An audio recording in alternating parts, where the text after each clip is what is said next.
this TBR is both a dream and a nightmare. Let's jump right in. Welcome back to Read Becca for my September to be read. This is very much more a pile of possibilities, though the options are wide open and far too much for me to actually read. But as has been the case lately, my eyes are bigger than my stomach. How do we adapt that for a reading metaphor? This is a huge pile of books. I want to participate in all the readathons, and I'm going to not really going to limit myself.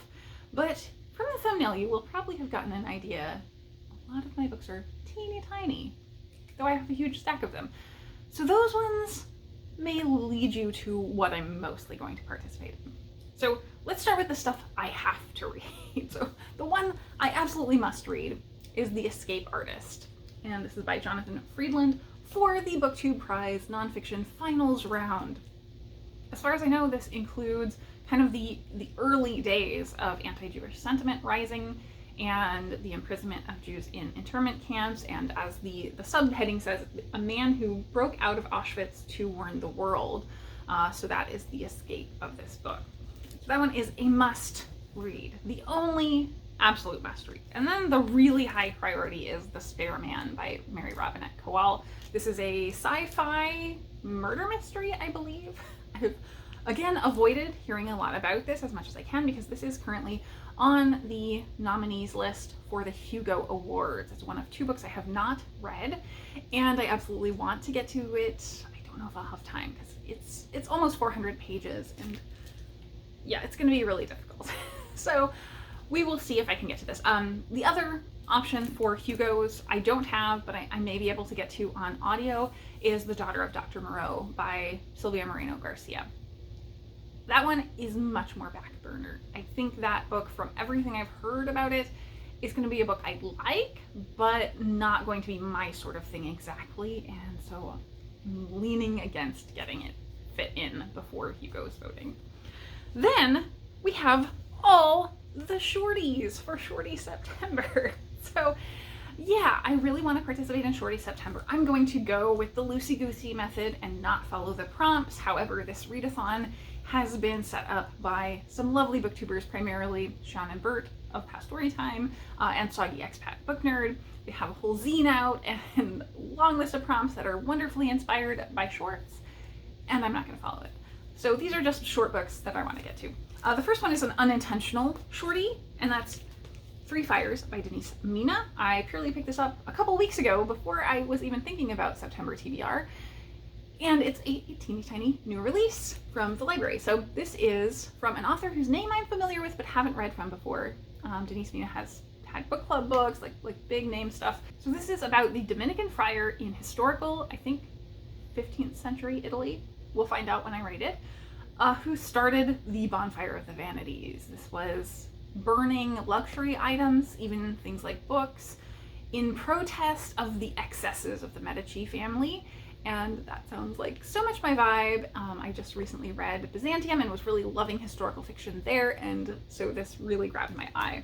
Then sort of history, but not quite. We've got a nonfiction. This is Ken Follett's Notre Dame, a short history of the meaning of cathedrals.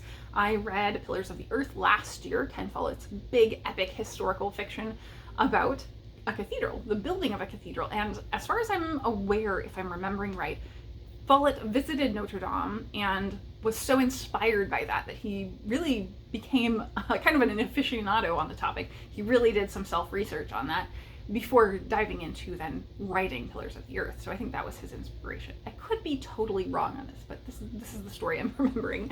But anyway, so I know he has researched on this topic, and this is a teeny tiny little nonfiction that looks great. It's got a lot of pictures in it, so that will be a fun one to see once I read it.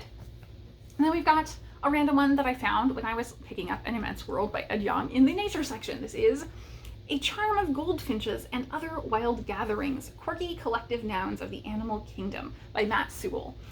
So this is a great selection, possibly, once I read it we'll find out, for a gift book, because the whole thing is basically a picture with a small section of text about the collective noun for different animals. So I think this would be a nice option, if it does turn out to be a good one, to give as a pretty gift to people this holiday season. So then we are into one I have shown you before that I didn't get to and wanted on my TBR, The Dragon Hoard. This is from my physical TBR shelf. So after the library books, next priority is TBR shelf stuff. So Dragon Hoard, as far as I know, is just a very stereotypical fantasy quest journey involving a dragon, and it's a shorty rather than a longie as fantasy quest journeys usually are. So I really want to get that in as a kind of palate cleanser. Then we've got a couple heavy ones from my physical TBR. Passing by Nella Larson. This is all over BookTube all the time. I feel like everyone has loved this so much. It has inspired so many different new takes on this story, and I can't actually remember if this specific one is sisters or friends, but it's about two women who are both women of color, but one of them is white passing and the other isn't. And I think we get in this very slim package the nuanced story of how that affects their lives differently. And then we have a difficult one. I have tried to read The Heart of Darkness by Joseph Conrad on audio before and not been able to finish it because the language is very strong. There's a lot of use of the N-word, and that is just so evocative, I would say, and difficult for me to hear through. It's very distracting, in fact. So I had a hard time with it, and I want to get back to it in print because this is such a classic. This is, I think, about somewhat British imperialism in the Congo, and I want to know more about what this is about because so many people love and rave about this book, and it's a tiny one. Tiny one. Then we have a play. This one I picked up recently secondhand, had never heard anybody talk about it. This is The School for Scandal by Richard Brinsley Sheridan. This one is in the 1770s, and we're following a cast of, I think, elite Londoners, and there's a lot of salacious nonsense, I think. So, as it says, scandal. So I think this is going to be a bit of a satire about London society. Then we have some lighter fare, thank goodness, for me. Easy reading, Upside Down Magic. This is by Sarah Milnowski, Lauren Miracle, and Emily Jenkins. I have heard great things about this as a children's book. This is very, very young, middle grade.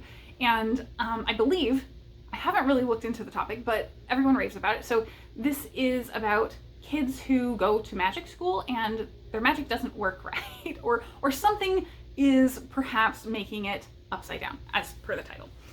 So my library has all of these, but the first one is always checked out. So I saw this in the little free library and just snagged it. So I would like to read this relatively quickly and get it returned back to the little free library. I think I got it like 6 or 8 months ago. So it hasn't been too long, but yeah, I would like to read quickly and turn around. Then we have Jacqueline Woodson's Harbor Me. I got this as another secondhand that I intend to hand over to the little free library near me after I read it. And this is the story, a middle grade, no, this is one's YA, I think, about teenagers who are actually in a group discussing their lives. And they initially have a lot of walls up, but they have come to this group to sort of be forced to talk to each other. And so they begin to slowly open up. So it's about that and the connections they make, I believe. Then we have another secondhand charity sale pickup. This is May Sarton's As We Are Now. This one is following an older protagonist, which I love. It is all about this older woman who is losing her physical ability while her mind is still strong, and she's struggling with that dichotomy. So as far as I understand, she's being put in a home by her family and not really processing that well. And so this is all about her internalization of dealing with that. So that is the majority of the shorties, or I have so many other options on ebook that I want to get to as well, which is a challenge because I have been really not getting to my ebooks as much as I would like. So we have many, many short ebook options that I'm not going to cover here. And then we have one other kind of alternate option that I think I want to start this month that is not a shorty and is for another readathon, and that is Empress of Forever by Max Gladstone. This is a standalone, big, epic space opera as far as I know. I think this is actually like a person from kind of normal world goes into this space empire or finds their way into this conflict of a space empire. I don't totally remember. I remember being very jazzed about it when it came out, and now I don't remember much about what it is. But I want to get to it, and I think it fits for Space Opera September, and I do want to participate. This is also a very chunky book.